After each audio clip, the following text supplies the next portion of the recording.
Hello everyone, I am an intangible cultural inheritor of paper cutting, and my name is Fang Jianguo. Today, I will give you a few words about paper cutting and the history of the art. We have a lot of folk art in China, and paper cutting is just one of them, which is very, very old. Well, we usually call it a folk art or folk paper cutting. But why? It stems from a kind of folklore that bears very long history. So how long this history could be? And how many years has the art of paper cutting remained from the start in China? An archaeological study in 1955 provided the conclusion that the history could be 1,500 years long. But the life of paper cutting in China is more than 1,500 years. This is a history starting from the year the paper was made. Therefore, it was just called cutting. And in fact, there was no such a name called paper cutting by that early time. So we can define the history of paper cutting in China just 1,500 years. And actually the first pattern for paper cutting appeared over 1,000 years ago, but it was not on paper. By that time, the patterns were mostly made on leathers, barks, or leaves. And at this time, people used a kind of what we called the technique of hollowed out to describe the beautiful nature, which was a kind of beauty much appreciated by people 1,000 years ago. So it is still recognized that paper cutting is a kind of hollowed out skill today. In such a long history of over 1,000 years, two unique cutting styles were giving birth. One is from the North China called North style, and the other is from South China and called South style. I will show you in details the difference between the two styles in the next part. And in this part, I will give you a few words about the paper cutting in North style. The North style prevails in the north part of China to the Yangtze River, especially in provinces or cities like Shanxi, Hebei, Tianjin, and Shandong. And how the paper cutting works look like in these places?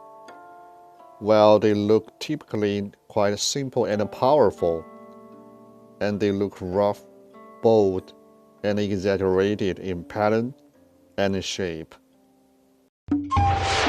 As we know that the paper cutting has the history for over 1,000 years, but there is still a question that has remained for our scientists. We have very few paper cutting works back in the history, and that means they are mostly recorded in books or files, and there are very few words left to describe them. And what is the reason? One of them is because paper was not very easy to store. It was vulnerable. And what about the other one? Well, because the paper works were made usually by village women at that time, and they were not desired to keep them.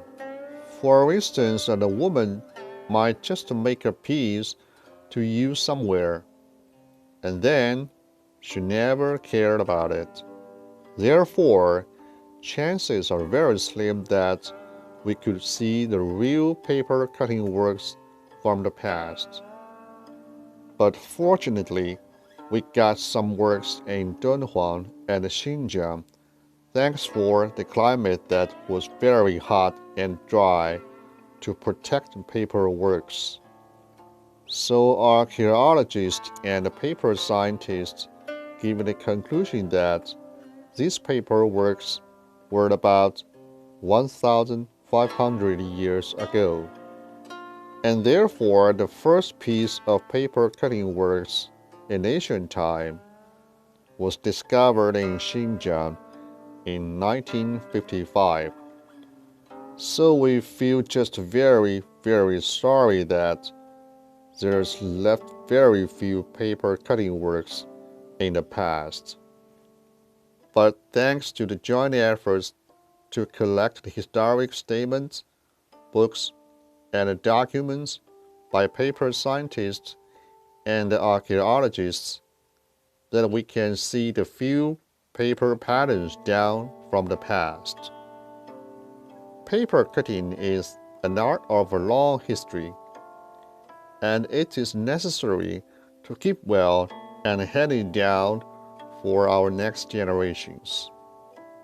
And that is the way that we could make our long-standing Chinese folklore and the splendid culture not to be a history in our hands. And I do hope everyone watching my lecture could be interested in learning the Chinese paper cutting, which is really the kind of the profound Chinese culture. And I hope it could be passed down to our next generation. Paper cutting is from the folk. There's been a saying that the paper cutting came from the public and should serve the interests of the public. Therefore, paper cutting is well-grounded and extremely popular to the Chinese people. And at the same time, we also call it an art about farming, because everyone knows that China used to be an agricultural country in the world.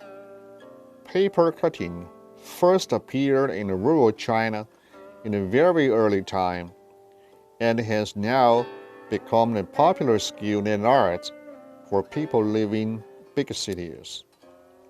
So why do we say that it is a kind of art about farming? Because in rural areas, there are low and high seasons for farming around the year.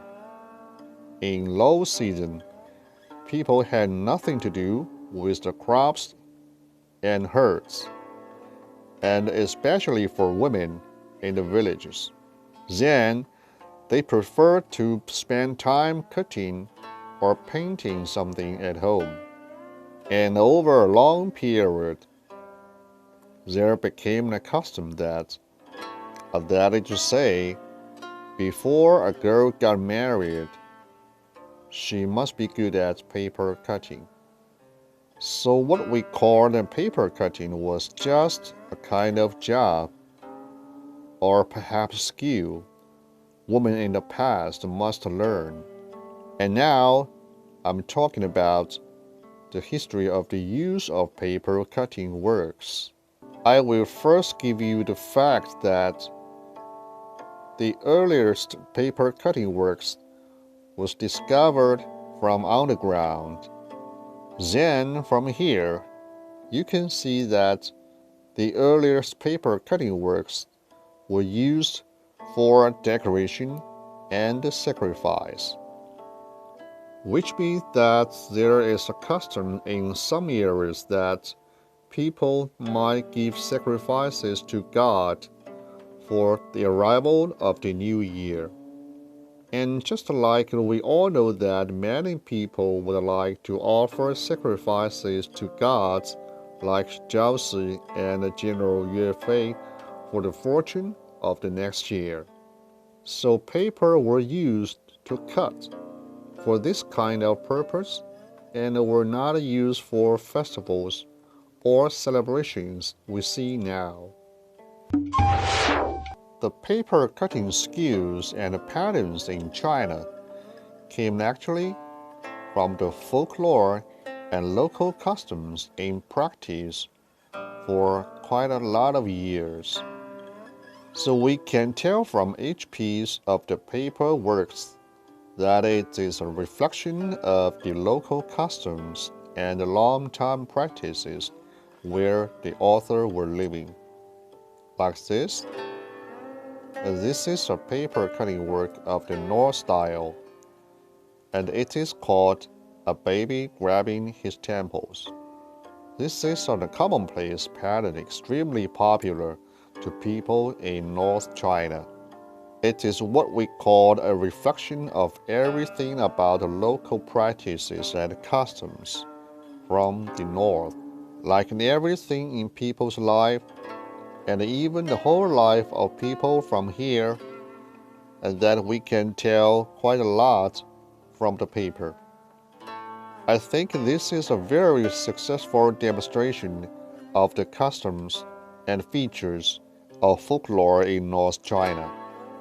And no matter how long it is in history, and even today, that the patterns have gone through 1,000 years, we still make paper cutting works based on what people do in everyday life.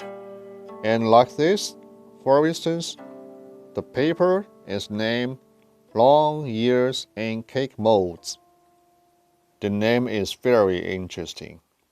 Long Years in Cake Molds. And it is used with cake molds. What are the cake molds? Cake molds are very commonplace in our villages, and it is a thing we use to produce and shape all kinds of cakes, like the famous moon cake. And it is with cake mold that we use paper cutting skills to make works that reflect the customs of the rural China. To celebrate the birthday of seniors, for instance, we normally make some peach with the mold for the celebration. And just one peach is definitely not enough. So we have to make more and place them in a basket or a box.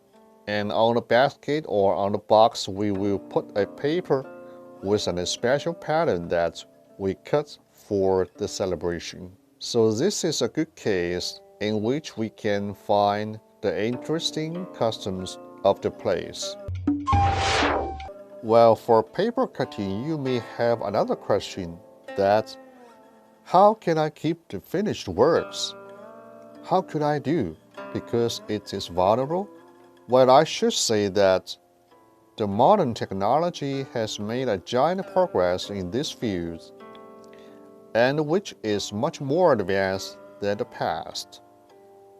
So now, you can get the paper mounted. That means if I use rice paper on the back, I can get it mounted like the Chinese calligraphy and painting works. And of course, rice paper is not the only choice. And you can also get it mounted with a kind of very special film which is very thin that specifically was created for the mounting of paper works. Therefore, we have to say that the paper cutting works can remain in the good condition for a much longer time than before. And of course, I can say that it could take 100 years, but it would be no problem to remain good for decades. So there's been a great technological span for the paper cutting skills.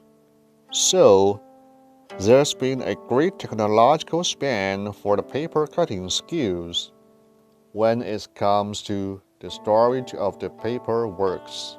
And this is a very big progress indeed. Like myself, for instance, when I got married in 1985, I made a pattern of collected flowers, which was a means for bringing good luck. And by that time, I still remember that our furniture at home were mostly covered by a thin glass top, and then I made the cutting work and placed under the glass. And later, around 1988, or perhaps 1989, when I started to move to another place with my family, and I just took out the furniture. But at that time, I forgot the paper cut flowers, and I just saw the paper flowers and the glass top were together. And why? There was no glue between the glass and the flowers. Well, the answer is the climate. It was hot and wet, and in such weathers when everything was extremely damp, the paper flowers were mildewed. A long time bond with the glass top made them glued together very, very close, and you can't get them apart. Well, I think everyone knows that we have a custom to stick paper window flowers in the coming of New Year's. But here in Hangzhou or in South China, the fact is window flowers are not popular. And there was someone else talked to me that you've got a lot of window flowers at home. But I said no, that's not true. And why? Just because it was too wet to keep the flowers for a long time.